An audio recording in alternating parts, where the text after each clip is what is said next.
Hola a todos. Vamos a empezar eh, con algunas de estas clases así en esta manera de grabado, como para poder explicar un poco algunos de los temas que tenemos que tratar en esta época. Eh, Aparte de lo que estuvimos viendo hasta ahora, que más que nada estuvimos viendo una definición de lo que es el trabajo, ¿sí? Entendiendo el trabajo como la fuerza que hace la persona, ya sea mental o ya sea fuerza de trabajo manual, y que se hace para otro tipo de personas, o sea, es la fuerza que una persona emplea en pos o en beneficio de otras personas a cambio de una remuneración. Esa vendría a ser como nuestra definición básica, ¿sí? Esencial de lo que sería entonces el trabajo, ¿no? Generalmente, acá hay una palabrita que es muy importante, que es la palabra de contraprestación. ¿Por qué hablamos de contraprestación? Porque es fuerza de trabajo, intelectual o física, por una contraprestación. Tiene que haber eso, ¿no? Esa idea de que es un intercambio de trabajo por algo que va a ser dinero seguramente. ¿Sí? Ahora, obviamente, esto no sucedió así en todas las etapas de la historia de la humanidad. Esto fue teniendo un desarrollo, ¿no? Un proceso de desarrollo, algo que se va dando durante el tiempo. Si nosotros nos ponemos a pensar acerca de las primeras civilizaciones, ¿sí? Si nos vamos directamente a la parte de prehistoria, ¿sí? Las primeras civilizaciones tienen una economía de subsistencia, ¿sí? O sea, muy básica, cuyo principal anhelo, cuyo principal objetivo va a ser la supervivencia y obviamente para lograr esa supervivencia conseguir la comida, ¿no? Si ustedes se pueden ver en el Paleolítico, donde generalmente la actividad era de caza y de recolección, la economía era muy pero muy mínima, ¿no? Y muy de subsistencia.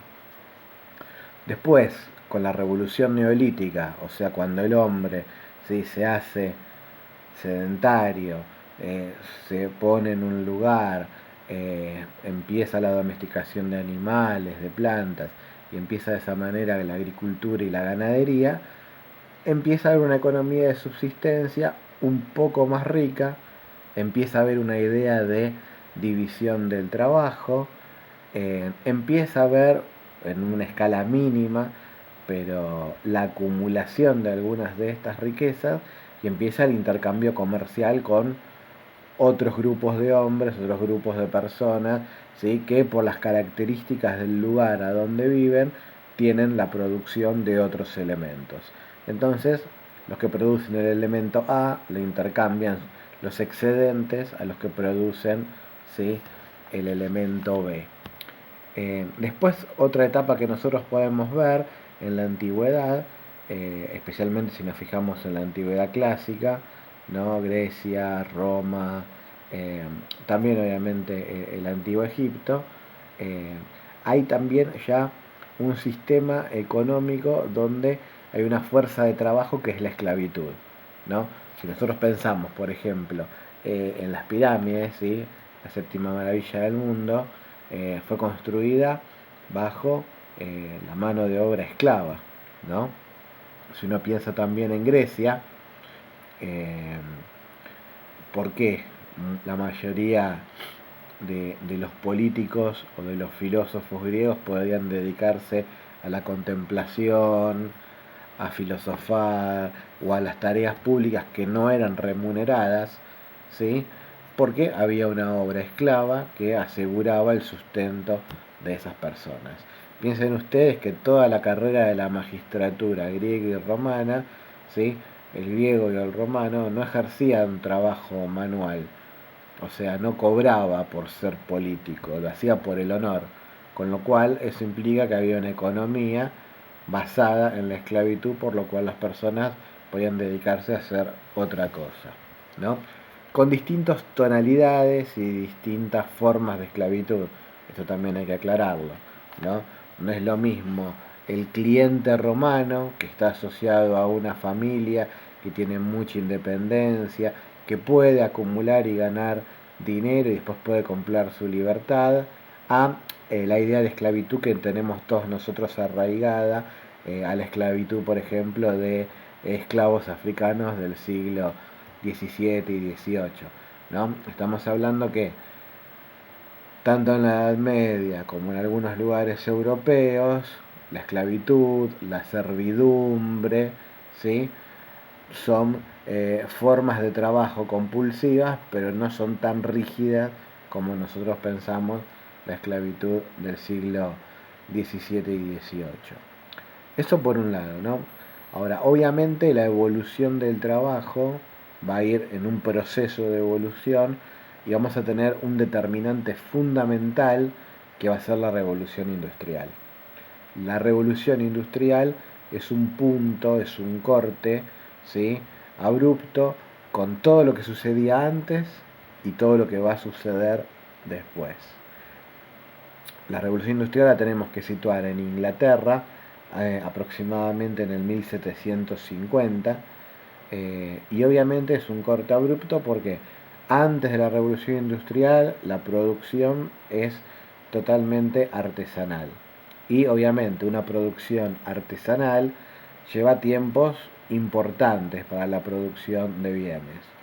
Con la introducción de la máquina de vapor en distintas maquinarias para distintos tipos, ¿sí? de incipientes empresas, como por ejemplo la textil, se va a producir mucho más rápido.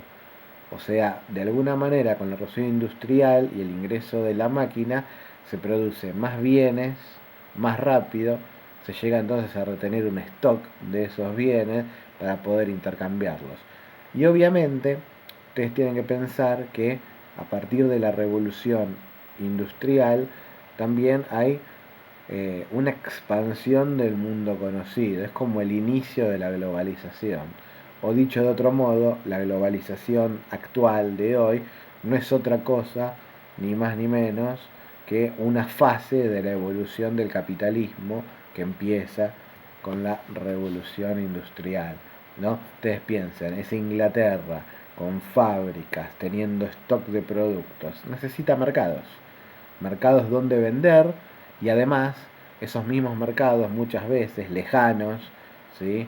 En distintos lugares del mundo, van a ser los mismos proveedores de materias primas.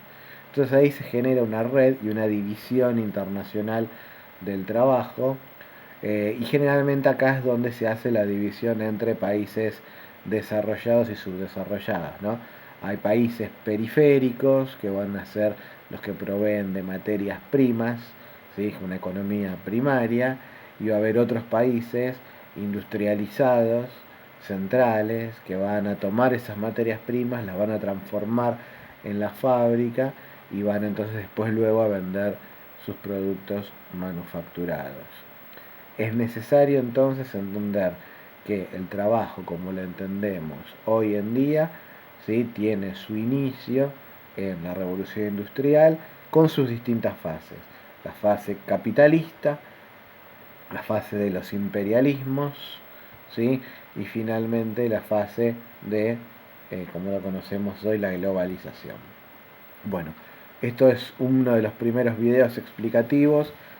Voy a hacer otros con distintos conceptos que me parece que está bueno que estén claros en este periodo que estamos cursando, como para poder seguir avanzando entonces con otros temas.